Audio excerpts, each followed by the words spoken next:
ኪዳነ ምሕረት እናቴ ሃይማኖት እግዚአብሔርን በማመን ላይ እና በአንድ ሃይማኖት በመሆን ላይ ያለን አንድነት እጅግ በጣም ወሳኝ ነው። መጽሐፍ ቅዱስ በተደጋጋሚ ያስጠነቀቀው በእምነት የማይመስሉንን ሰዎች እንዳናገባ ነው። ለምሳሌ ቅድም የጠቀስኩላችሁ አብርሃም ሎሌውን ወደ ሶሪያ ድረስ የላከው ከአህዛብ ከሚያገባ ባያገባ ከሌሎች ቢያገባ ይሻላል ብሎ በሃይማኖት የማይመስለውን እንዳያገባ ብሎ ለልጁ ተጠንቅቆ ብዙ ኪሎ ሜትር ርቀት ሄዶ ነው። ባለፈው ሳምንትም የራሔልን ታሪክ አንስተን ነበር። ያዕቆብ ራሔልን ባያት ጊዜ ድንጋይ ገልብጦ ውሃ ያጠጣበት ታሪክ ማለት ነው። ያዕቆብ እዛ ከተማ ድረስ ለመሄድ የተገደደው በምን ምክንያት ነው ብትሉ በሃይማኖት የማትመስለውን ሴት ላለማግባት። ስለዚህ ትልቁ መስፈርት እግዚአብሔር በጣም ደጋግሞ ያስጠነቀቀን በእምነት ምንም አይሉንን የማይመስሉንን ሰዎች እንዳናገባ ነው። ሁለት መጽሐፍ ቅዱሳዊ ጥቅሶችን ይህንን የሚያሳዩ ልንገራችሁ። የምታውቁት ጥቅስ ነው፣ ብዙ ለመጻፍ አትጨነቁ። ሰው ብቻውን ይሆን ዘንድ መልካም አይደለም ካለ በኋላ የምትመቸውን ረዳት እንፍጠርለት። እስቲ በሉ የምትመቸውን ረዳት እንፍጠርለት። ምን የምትለው? በጣም ጥሩ። ሌላ ጥቅስ ልንገራችሁ። ከማያምኑ ጋር በማይመች አካሄድ አትጠመዱ። ከማያምኑ ጋር ምን በማይል አካሄድ? እስቲ በሁለቱ ጥቅሶች ላይ ተመሳሳይ ቃል አለ። ምን የሚል ቃል? መመቸት አይደለ? አንደኛው ሰው ብቻውን ይሆን ዘንድ የምትመቸውን ረዳት እንፍጠርለት ይላል። ከማያምኑ ጋር በማይመች አካሄድ ምን አትበሉ?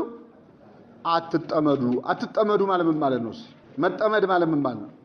መጠመድ የሚለው ቃል ለምንድን ነው የሚውለው? አጠመደ የሚባለው ለምንድን ነው? ለበሬ ነው አይደለ? ስለዚህ ሁለት በሬዎች ምን ይላሉ?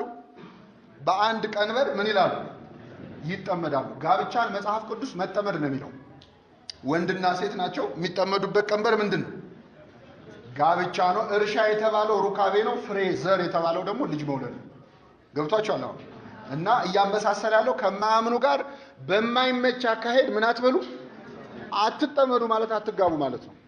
በሃይማኖት ከማይመስሉን ሰዎች ጋር ተግባብተን መኖር፣ በስራ በማህበራዊ ኑሮ በሌላው ነገር ሁሉ አብሮ መሆን አይከለከልም።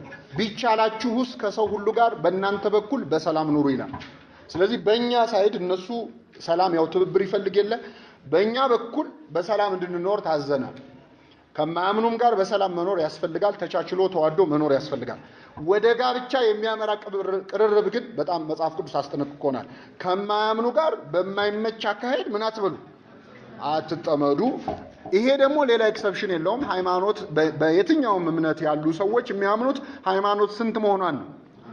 አንድ ጌታ፣ አንድ ሃይማኖት፣ አንዲት ጥምቀት። ስለዚህ በአንድ ሃይማኖት፣ በአንዲት ጥምቀት፣ በአንድ ጌታ ስር ያልሆኑ ሰዎች እንዲጋቡ አይፈቀድም። ይሄ ምንም ኤክሰፕሽን የለውም። ይህንን ጉዳይ የሚከራከሩ ሰዎች ግን አሉ። ከዚህ ቀጥሎ ማነብላችሁን ጥቅስ በመጥቀስ አንደኛ ቆሮንቶስ ምዕራፍ 7 ቁጥር 14 ላይ ቅዱስ ጳውሎስ ስለ ጋብቻ ሲናገር እንዲህ ይላል። ያላመነ ባል በሚስቱ ተቀድሷል። ምን ያላለ ባል?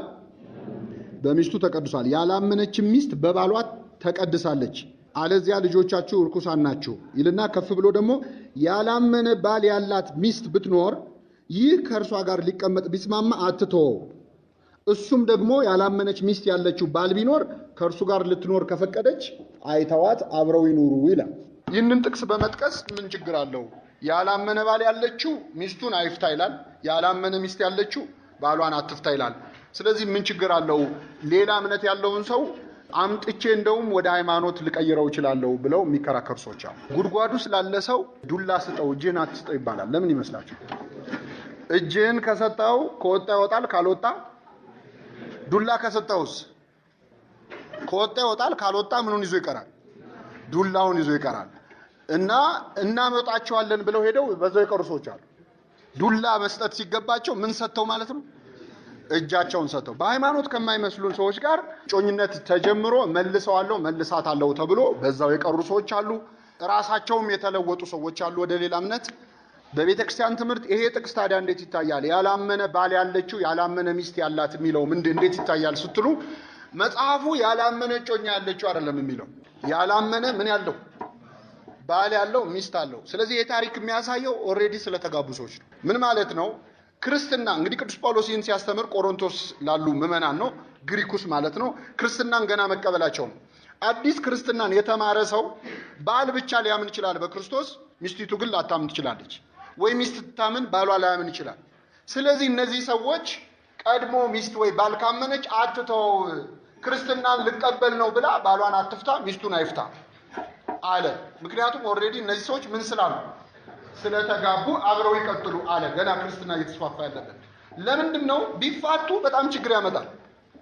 አንደኛ እነዚህ ሰዎች ቢፋቱና በዛ ምክንያት በፍቺው ምክንያት ቤተሰቡ ቢፈርስ ልጆቹ እንኳን ተጠርተው ቢጠየቁ እናት አባታችሁን ያፋታው ምንድነው ቢባሉ ምንድነው የሚሉት? ይሄ ክርስትና የሚሉት ነገር ከመጣ በኋላ ነው አባዬና እማዬ የተፋቱት ብለው ልጆቻቸውም ክርስትናን ይጠላሉ። እነዛም ሰዎች ትዳራቸውን ያፈረሰ ሃይማኖት ይሆንባቸዋል። አንድ በሉ። ሁለተኛ መፋታት ያማረው ሰው ደግሞ ክርስቲያን ይሆናል። ማለት በቃ ሃይማኖት አይፈቅድም ብሎ መፋታት ሲፈልግ ባሉ በዚህ ባል በክርስትና እያሳበበ ሚስት በክርስትና እያሳበበች ሊፋቱ ይችላሉ። ስለዚህ አሁን አዲስ ሀገር ቢሆን ገና ክርስትና እየተማረ ያለ ሀገር ቢሆን በክርስትና ምክንያት ተፋቱ አይባልም። አብራችሁ ቀጥሉ፣ ምናልባት በአንቺ ምክንያት ባልሽ ይመለሳል ትላለች።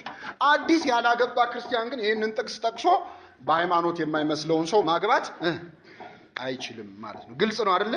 ይህንን ያደረጉ በጣም ተጎድተውበታል። በመጽሐፍ ቅዱስ ሰሎሞን፣ ጠቢቡ ሰሎሞን፣ በእርግጥ ሰሎሞን ለትዳር ምሳሌ የሚሆን ሰው አይደለም። ምክንያቱም ወደ 80 ሚስቶች ነው ያሉት ዕቁባቶቹ ማለት ነው። በብሉይ ኪዳን እነ ዳዊት እነ ሰሎሞን ስታዩዋቸው ከእግዚአብሔር ፈቃድ ውጪ ብዙ አግብተዋል፣ ብዙ ወልደዋል።